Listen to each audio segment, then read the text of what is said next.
ने जारी किया वारंट। 2007 में पीएनबी में 40 लाख की हुई थी हेराफेरी, 40,12,000।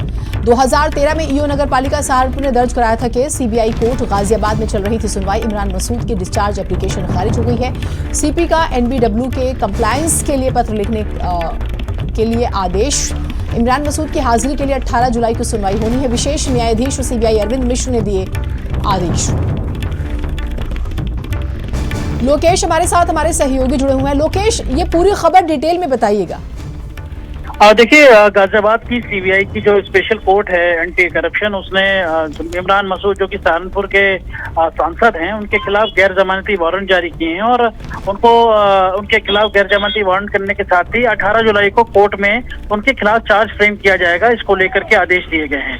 दरअसल 2007 में जब वो चेयरमैन थे नगर पालिका परिषद सहारनपुर के, उस दौरान पंजाब नेशनल बैंक की जो अम्बाला शाखा है, वहां से करीब 40,12,000 रुपए विड्रॉ किए गए और करीब 8 से 9 महीने के बाद वो पैसे वापस खाते में डाले गए।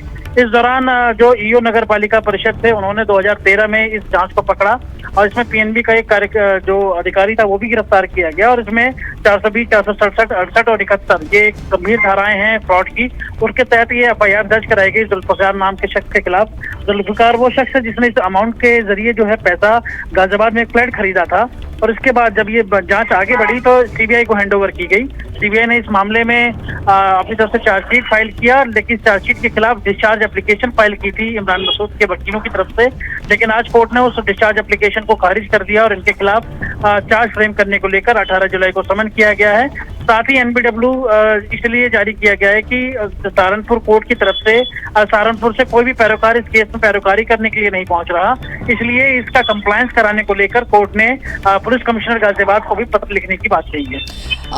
अप्रैल महीने में एक और जानकारी दीजिएगा, ईडी ने भी इस मामले में कुछ एक्शंस लिए थे, क्योंकि अभी हम सीबीआई के पॉइंट ऑफ व्यू से बात कर रहे हैं। जो अभी हुआ है सेम मामला है यही जिसमें ईडी भी इन्वेस्टिगेशन कर रही है। की गई थी फ्रॉड के धाराओं में, लेकिन बाद में चूंकि मामला बैंक से जुड़ा हुआ था, बैंक के फ्रॉड की जांच सीबीआई को बाद में हैंडओवर की गई और इसीलिए ये पूरा मामला जो है गाजियाबाद में एंटरटेन किया जा रहा है। चूंकि सहारनपुर की जो कंसर्न एंटी करप्शन कोर्ट है सीबीआई की, वो गाजियाबाद है, इसीलिए इस कोर्ट के भीतर जब सीबीआई के द्वारा चार्जशीट फाइल की गई तो चार्जशीट के अगेंस्ट में डिस्चार्ज एप्लीकेशन फाइल की गई थी इमरान मसूद की तरफ से और उस डिस्चार्ज एप्लीकेशन को कोर्ट ने खारिज कर दिया और इनके खिलाफ चार्ज फ्रेम करने को लेकर 18 जुलाई को पुनः सुनवाई की बात कही है। बहुत शुक्रिया आपका जानकारियों के लिए। मुश्किल बढ़ने वाली है, एक शब्दों में समझा जा सकता है।